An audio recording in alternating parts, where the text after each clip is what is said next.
नमस्कार साथियों, स्वागत है आपका संप्रेषण विद एसएस में। मैं हूं आपका दोस्त डॉक्टर एसएस त्रिपाठी। साथियों, आज बात शहरों, नगरों, कस्बों, गांव के पीछे लगने वाले शब्दों की, यानी प्रत्यय की। जैसे साथियों, पूर्व, पुरी, पुरा, पुरम, कला, खेड़ा, खुर्द, गंज, बाद, इस प्रकार के तमाम शब्द जो शहरों की पहचान, गांवों की पहचान अलग बताने के लिए उनके पीछे लगा दिए जाते हैं, जिसके कारण लोगों को पहचानना आसान होता है। आइए इसी पर विस्तार से चर्चा करते हैं। तो साथियों, सबसे पहली बात तो ये है कि ये शब्द क्यों और किस लिए लगाए जाते हैं। इन शब्दों को पीछे लगाने के पीछे साथियों कुछ खास वजहें होती हैं। जैसे उस नगर को बसाने वाले लोग, कोई सामाजिक राजनीतिक घटना, कोई ऐतिहासिक भौगोलिक स्थितियां, धार्मिक औद्योगिक महत्व, नगर का आकार, प्रकार, पहचान, परंपराएं, महत्व इत्यादि बातें भी हो सकती हैं। यह शब्द किसी भी भाषा के हो सकते हैं। आइए इन शब्दों का एक संक्षिप्त परिचय हासिल करते हैं। अपना स्नेह दीजिएगा। तो साथियों, सबसे पहली बात आती है जो एक बड़ा आम शब्द है, पुर। तो पुर साथियों संस्कृत भाषा का शब्द है और इसका आशय है एक बड़ी बस्ती, बड़ी आबादी का क्षेत्र, जहाँ कोई किला हो सकता है, कोई राजमहल हो सकता है और वहाँ बड़ी आबादी बसती है। यह प्रायः बसाने वाले के नाम पर रखे जाते हैं। इसका उदाहरण है साथियों जोधपुर, राजस्थान। जो जोधपुर बसाया गया है वो वहाँ के महाराजा राव जोधा के नाम पर बसाया गया है। और जो जौनपुर साथियों उत्तर प्रदेश का है वो मोहम्मद तुगलक के भाई जोना खान की नाम पर बसाया गया है। अब साथियों बात होती है पुरी की। तो प्राचीन काल में साथियों देवताओं के निवास स्थान को पुरी कहा जाता था और यह पुरी संस्कृत भाषा का शब्द है। इन देवी स्थानों में जैसे जगन्नाथपुरी, द्वारिकापुरी आते हैं। आज के संदर्भ में पुरी का आशय एक बस्ती, एक कॉलोनी हो सकती है या एक पुनर्वास कॉलोनी भी हो सकती है, जैसे दिल्ली में जहांगीरपुरी, मंगोलपुरी। लेकिन साथियों इसके अपवाद भी होते हैं, जैसे चाणक्यपुरी, जनकपुरी, विकासपुरी, ये भी दिल्ली में ही है, लेकिन यह अभिजात वर्गीय क्षेत्र है। अब साथियों तीसरा नंबर आता है पुरा। पुरा भी संस्कृत भाषा का शब्द है। एक सामान्य आकार का नगर, सामान्य आकार की बस्ती, सामान्य आकार का बाजार, इस प्रकार के जो आकार वाले क्षेत्र को हम पुरा कहते हैं।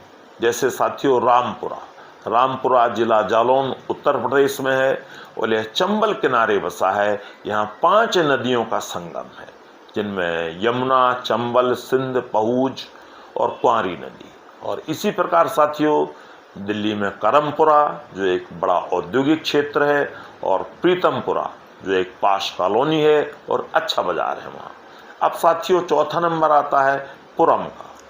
पुरम भी साथियों जो है वो तमिल भाषा का शब्द है और यह उपनगर की श्रेणी में आता है।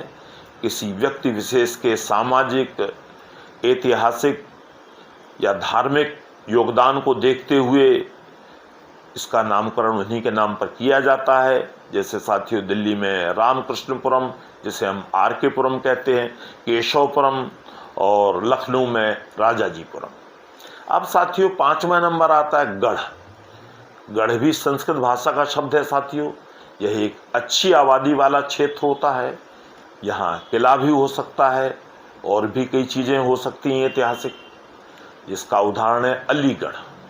जो अलीगढ़ नाम रखा गया है साथियों वो पैगंबर हज़रत मोहम्मद के दामाद अली के नाम पर रखा गया है। और बल्लभगढ़ है साथियों। तो बल्लभगढ़ जो नाम रखा गया है वहाँ के हिंदू राजा बलराम तेवतिया के नाम पर बल्लभगढ़ नाम रखा गया है। अब साथियों 6वें नंबर पर आता है माजरा। माजरा अरबी भाषा का शब्द है साथियों और यह पंजाब में बहुतायत से प्रयोग होता है। एक गांव या एक बस्ती जहां किसी एक समाज विशेष के लोग ज़्यादा संख्या में रहते हों उसे हम माजरा कह सकते हैं।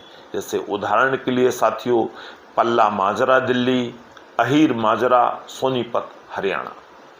अब साथियों बात आती महत्वपूर्ण कला और खुर्द की, जिनमें अक्सर लोग कंफ्यूज रहते हैं, भ्रमित हो जाते हैं। तो साथियों दोनों ही शब्द फारसी भाषा के शब्द हैं और इनका प्रयोग प्रायः एक ही नाम वाले दो नगरों के लिए किया जाता है और उनकी पहचान उनके आकार और प्रकार से की जाती है।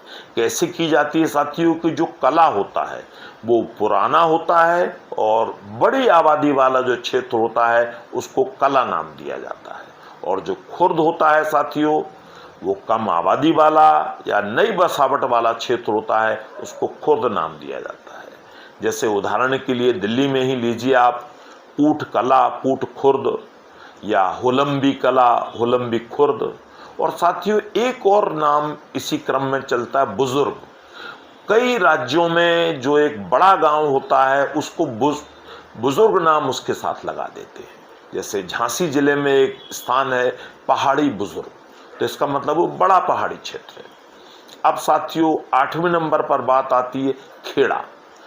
जो खेड़ा है साथियों ये संस्कृत का शब्द है। यहाँ कुछ ऊंची भूमि, कृषि आधारित क्षेत्र, छोटी आबादी की बस्ती या एक कस्बे नुमा बसावट।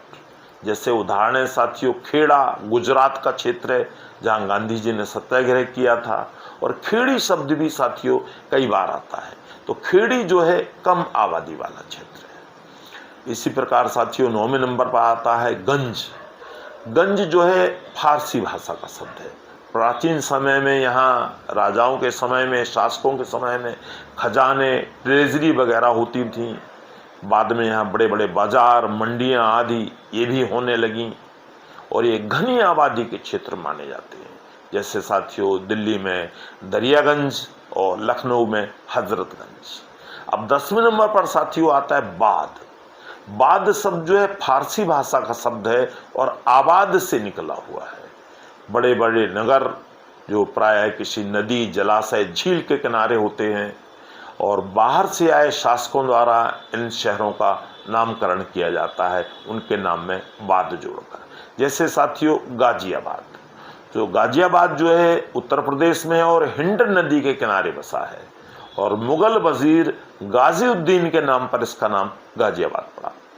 और अहमदाबाद साथियों जो गुजरात में है, यह साबरमती नदी के किनारे है, और वहाँ के सुल्तान अहमद शाह प्रथम के नाम पर इसका नाम अहमदाबाद पड़ा है। अब साथियों बात करते हैं पट्टन।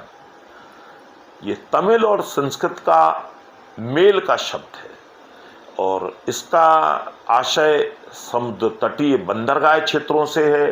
जैसे तमिलनाडु में कांचीपट्टनम, और बाड़ी या बाड़ा ये भी संस्कृत का शब्द है साथियों। और छोटी बस्ती, बगीचा, अहाता या कोई बाग, इस तरह की चीज़ों को जो है बाड़ी या बाड़ा नाम दिया जाता है। जैसे ग्वालियर में एक बहुत प्रसिद्ध जगह है बाड़ा, और काली बाड़ी तो पश्चिम बंगाल में बहुत जगह मिलेगी आपको। दिल्ली में भी साथियों प्रेम बाड़ी है। और बात उठती है साथियों अब अगले नाम की, तलवंडी। तलवंडी साथियों जो है वो पंजाबी का शब्द है, और इसका प्रयोग पंजाब में ज़्यादा होता है।